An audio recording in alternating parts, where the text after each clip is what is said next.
When Lil Nas X gave Satan a lap dance in his viral music video, it was the peak of his fame and the moment that he mocked God. But that same moment also marked the start of a downfall almost no one saw coming. Lawsuits, backlash, and the loss of the vast majority of his fan base.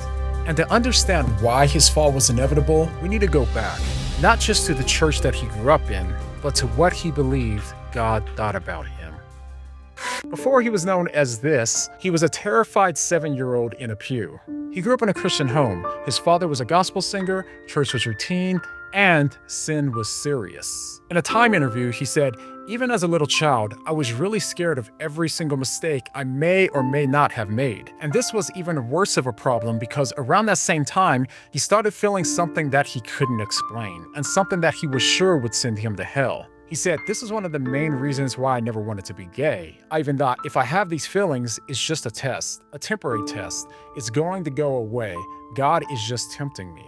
But the feelings didn't go away, and he didn't feel like he could tell anyone, so he told God. In one of his songs he wrote, "These gay thoughts would always haunt me. I prayed God would take it from me." And this is when the tension between him and God began. He believed that as long as he had these thoughts, then he could never be loved or accepted by God, and that internal war nearly broke him. Eventually, this evolved into him having thoughts about unaliving himself, not as punishment, but as relief. And this went on for a while until eventually he stopped asking God to change him. And that decision would shape everything that came next.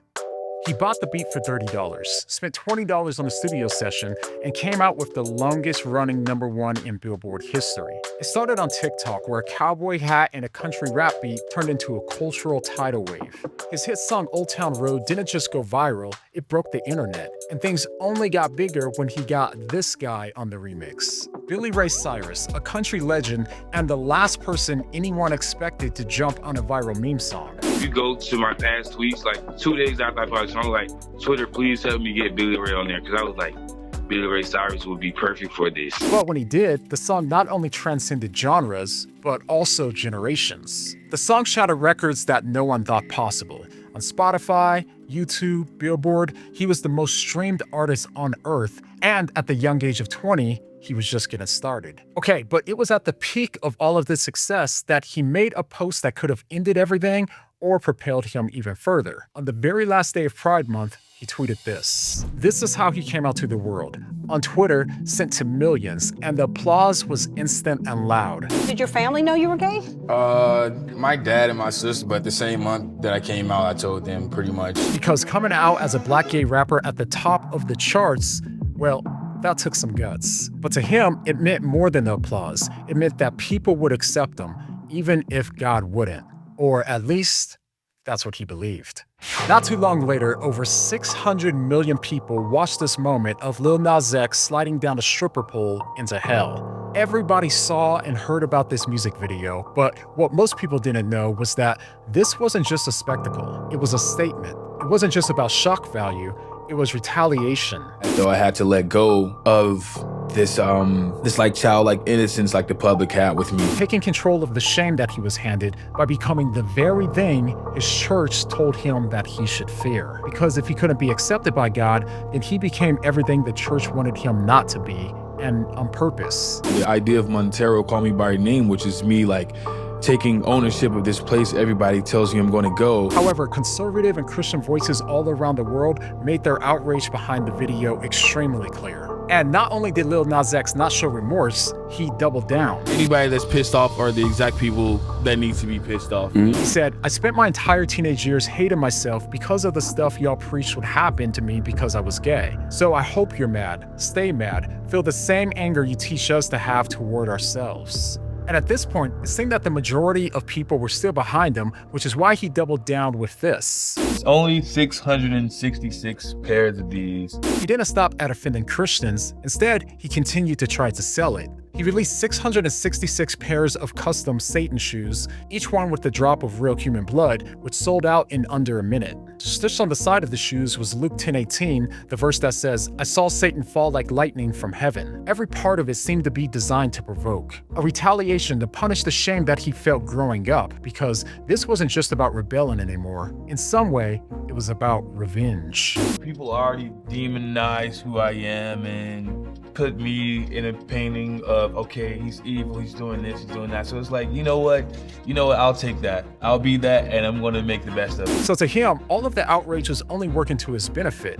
That was until only a few days later when Nike decided to sue him for hurting their brand's reputation. And from that point on, the backlash only continued to grow in intensity. Singer Tyrese called him out and said that he needs to stop playing with God. And it seemed like everyone from Candace Owens to politicians and governors to Franklin Graham and even to Kai Cenat, people were furious about his decision to sell and make these shoes. Devil worshiping wicked nonsense, pentagram wearing on your Nike tennis shoe 666. You think I'm gonna stand for that? You've lost your mind. You tell Lil Nas X I said so. Everyone seemed to be weighing in, and now even those who once supported him started to pull away. But still, he didn't apologize, he continued to mock the outrage, because by now, the retaliation was no longer a wound, it was fuel. He decided that if the church was gonna treat him like a villain, then he'd become one, loudly. And it wouldn't be too long before he started to reap the consequences of his decisions. And real quick, before we get to what happened next, there's something that every homeowner needs to hear. In today's AI and cyber world, scammers are stealing your home titles and your equity is the target. So here's how it works. Criminals forge your signature on one document, use a fake notary stamp, pay a small fee with your county, and just like that, your home title has been transferred out of your name. Then they take out loans using your equity or even sell your property, and you won't even know it's happened until you get a collection or foreclosure notice. So when's the last time that you checked on your home title? Well, if your answer is never, then you need to do something about it right now. And that's why I've partnered with Home Title Lock so that you could find out today if you're already a victim. If you use my promo code MEME at HometitleLock.com, you'll get a free title history report and a free trial of their $1 million triple lock protection. That's 24/7 monitoring of your title, urgent alerts if any changes, and if fraud does happen, they'll spend up to $1 million to fix it. I personally use them, and I'm honestly thankful that they exist. So go to HometitleLock.com and use the promo code MEME today. All right? Now, back to what happened to Lil Nas X after he continued to double down more and more. All right, so once the controversy died down, so did the buzz around his name. We really didn't hear that much from him until he posted this. He promised to have the greatest comeback of all time, and soon after this post, he dropped a new music video. But this time, it didn't go as planned. His comeback single J Christ was supposed to break the internet, but it barely broke the top 70. And of course, with him being dressed as Jesus on the cross, the video triggered immediate backlash, especially from Christians. But unlike last time, it didn't spark curiosity. Instead, it sparked fatigue. No one seemed to really care, and that was not the reaction that he was looking for. So soon after, he also made this skit, which only made things worse. Another attempt to provoke, but this time, the outrage was different. People had enough. Even his own fans started to turn, not in anger, but in disappointment. Seeing like actual fans like turn and say like, whoa, why is he doing this? Why does he keep messing with these people? They weren't only tired of his trolling, they were tired of the repetition, and the numbers told the same story. Streams plummeted. Millions tuned out almost overnight. People simply weren't having it, and seemingly realizing that his old antics weren't working anymore, he made this video. I wanted to not necessarily apologize, but I wanted to explain like where my head at and where it's been for like the last week. So first of all, when I did the artwork, I knew like there would be some upset people or whatnot, simply because, you know, religion is a very sensitive topic for a lot of people. But I also didn't mean to like mock. This wasn't like a you to you people, you to the Christians, like, you know, it was not that. It was literally me saying, oh, I'm back like Jesus. Like that was like the whole thing. I'm not the first person to dress up as Jesus. I'm not the first rapper. I'm not the first artist, and I won't be the last. And things still only continued to get worse from that moment on. You know, I started posting the stuff that I wish I would have seen during, like, I don't know, a lot of dark times I've been having in my own life. You know what I mean? Yes. Eventually, he tried to do something different, and I mean way different.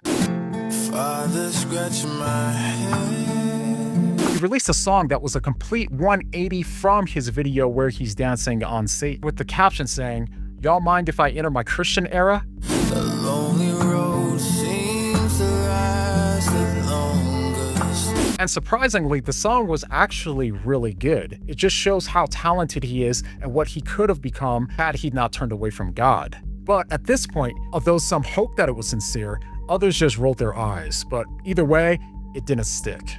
Free me from worry and wanting pity. The high was over, the performance wasn't working anymore, and behind everything was someone who still felt empty. In just 1,023 days, he went from a global icon to a cultural afterthought. This wasn't just a career crash, it was the moment that the lie started to break, the lie that fame could replace acceptance, that applause could silence shame, that trolling could fill a hole in the soul. Because sometimes, collapse is the only thing loud enough to expose the lie that we've been living.